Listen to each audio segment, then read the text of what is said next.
ছিল। এমন সময় বাচ্চাটাকে আমি ডাক দিলাম, মাগো তুমি একটু এই গর্তের কাছে এসে দেখো কি দেখা যায়, নিচে যেন কি দেখা যায়।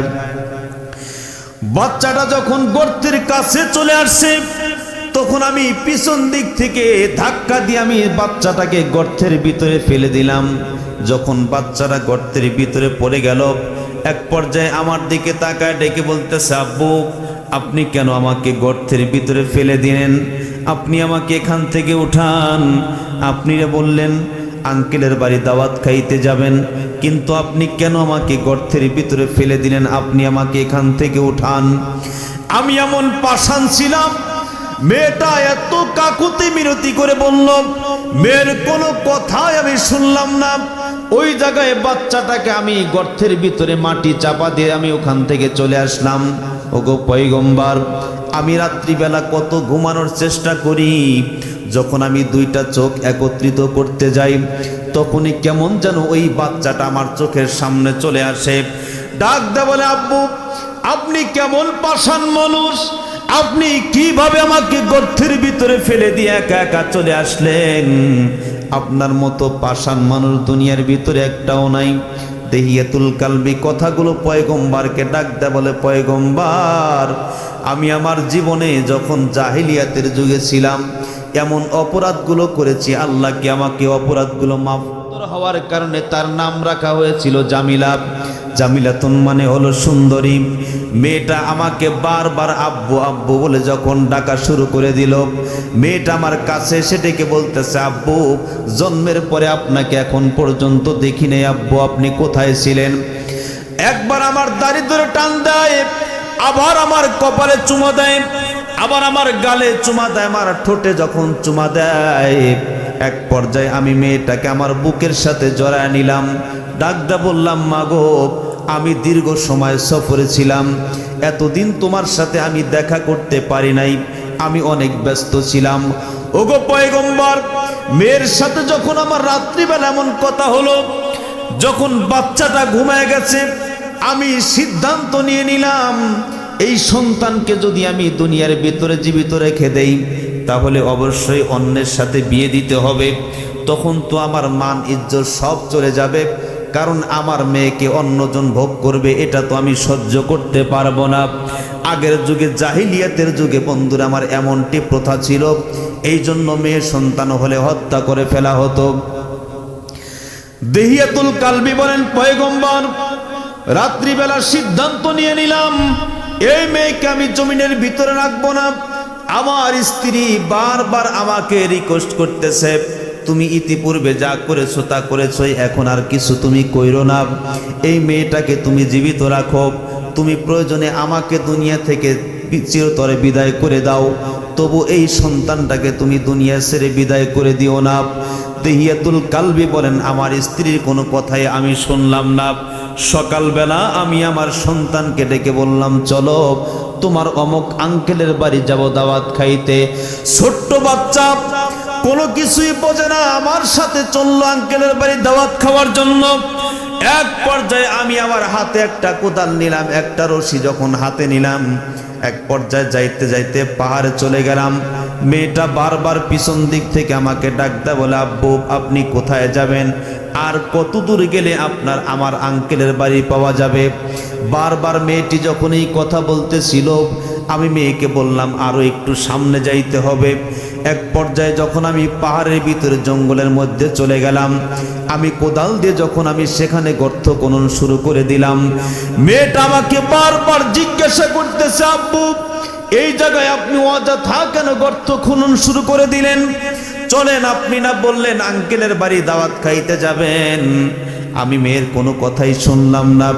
এক পর্যায়ে যখন গর্ত খনন শেষ হয়ে গেল, মেয়েটা যখন পাশে দিয়ে ঘোরাফেরা করতেছি, ডাক দিলাম, মাগো তুমি একটু এই গর্তের কাছে এসে দেখো কি দেখা যায়, নিচে যেন কি দেখা যায়।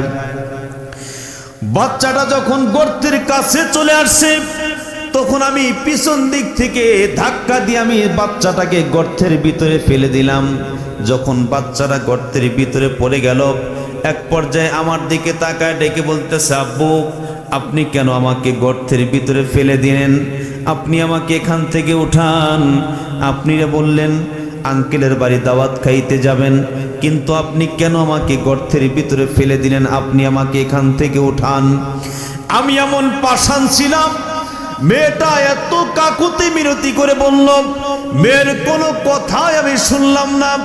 ওই জায়গায় বাচ্চাটাকে আমি গর্তের ভিতরে মাটি চাপা দিয়ে আমি ওখান থেকে চলে আসলাম।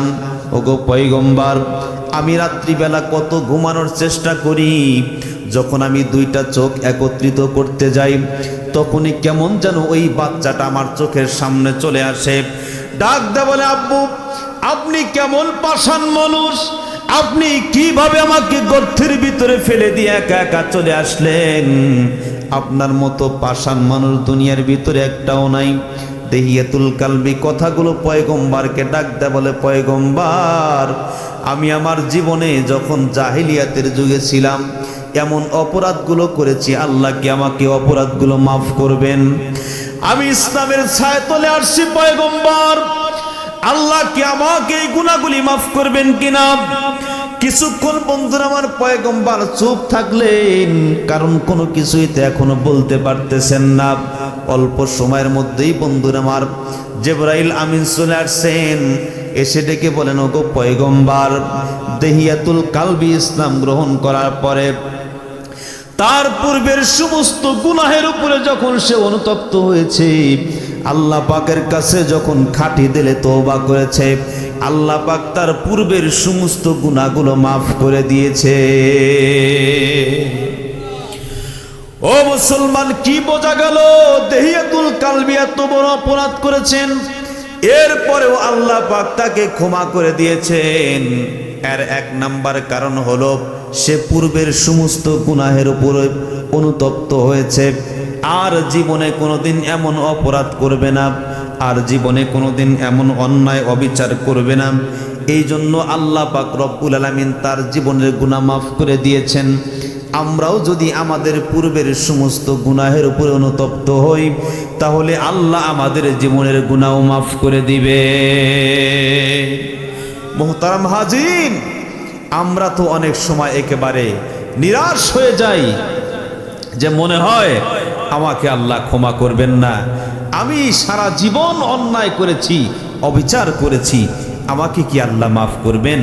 আপনি যান, আপনি তওবা করেন, মসজিদে গিয়ে 5 ওয়াক্ত নামাজ আদায় করেন, তাহাজ্জুদ পড়েন, আওয়াবিন পড়েন, আল্লাহ পাকের কাছে তওবা করেন, অতীতের সমস্ত গুনাহ ছেড়ে দেন, আর ভবিষ্যতে এমন গুনাহ আমি কখনোই করব না।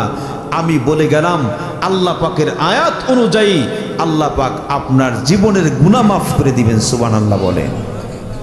মুহতারাম হাজিরিন, আমরা কি পারবো আমাদের অতীতের গুনাহের উপর অনুতপ্ত হইতে? পারবো ইনশাআল্লাহ বলেন ইনশাআল্লাহ। আল্লাহ পাক তৌফিক দান করেন, বলেন আমিন। মুহতারাম হাজিরিন, আল্লাহ পাক কি বললেন? ইবাদি, ডাক দিলেন বান্দা বলে, হে আমার বান্দা। সন্তান যদি কখনো অপরাধ করে, বাবা কখনো ডাক দেয় না, হে আমার ছেলে এদিকে আসো। বাবা কিন্তু সন্তানের উপর রাগ হয়েছে, এজন্য কিন্তু এইভাবে ডাক দেয় না, হে আমার ছেলে। ডাক দেয় কি, হে এদিকে আয়, এমনটি বলে, তাই না? এভাবেই মনে হয় বলে। কিন্তু বান্দা হাজার অপরাধ করার পরেও আল্লাহ ডাক দিলেন, ইয়া ইবাদি, হে আমার বান্দা, হে আমার বান্দা, অপরাধ করেছো, অন্যায় করেছো, অবিচার করেছো, আসো তওবা করো। খাঁটি দিলে যদি তুমি তওবা করতে পারো, আমি আল্লাহ তোমাকে মাফ করে দিব। মুহতারাম হাজিরিন, অনেকেই হয়তো আমরা জানি, নবীজি যখন হিজরত করেছেন, হিজরত করার পর তিনি তাবুক যুদ্ধে যাওয়ার সময় মুহাজির এবং আনসারদের মাঝে তিনি একটি সুসম্পর্ক গড়ে দিলেন, ভ্রাতৃত্বের সম্পর্ক। সবাই ভাই ভাই, আল মুসলিম আখুল মুসলিম, একজন আর একজনের ভাই। তো তাদেরকে নিয়ে যখন তিনি যুদ্ধে যাবেন, এমন সময় বাড়িতে দায়িত্ব দিয়ে গেলেন এক আল্লাহর বান্দা, তার নাম হলো সাইদ বিন আব্দুর রহমান। তাকে যখন এই দায়িত্ব দেওয়া হলো, তিনি দায়িত্ব পালন করতেছিলেন। তো তারা যখন সফর থেকে বাড়িতে ফিরে আসবেন, আসার পূর্বেই সাইদ বিন আব্দুর রহমান তিনি তার দায়িত্ব পালন করতে গিয়ে, যেই ব্যক্তি দায়িত্ব দিয়ে গিয়েছিলেন তার পরিবারের দায়িত্ব পালন করতে গিয়ে এক পর্যায়ে শয়তানের প্ররোচনায় পড়ে তার স্ত্রীর হাত সে স্পর্শ করেছে। করার ফলে ওই স্ত্রী ডাক দিয়ে বলতেছেন, আরে তোমার ভিতরে কি আল্লাহর ভয় নাই? তোমার ভাই যে তোমাকে দায়িত্ব দিয়ে গেছে পরিবার পরিচালনা করার জন্য, আজকে তুমি তোমার ভাইয়ের সম্পদে হাত দিয়েছ। যখন এই কথাটি মহিলা বলেছেন, বলার সাথে সাথে এই আল্লাহর বান্দার ভিতরে এমন এক কম্পন তৈরি হয়ে গেছে, সে সঙ্গে সঙ্গে সেখান থেকে চলে গেছে এলাকা ছেড়ে পাহাড় অঞ্চলে। যাওয়ার পরে আল্লাহ পাকের কাছে তওবা করতে চায়, আল্লাহ আমি এত বড় অপরাধ করেছি, তুমি আমাকে মাফ করে দাও। এদিকে সফর থেকে যখন সমস্ত মুহাজির সাহাবায়ে কেরাম চলে আসছেন, আসার পরে দেখে সাইদ বিন আব্দুর রহমান উনি তো আসে না, উনি তো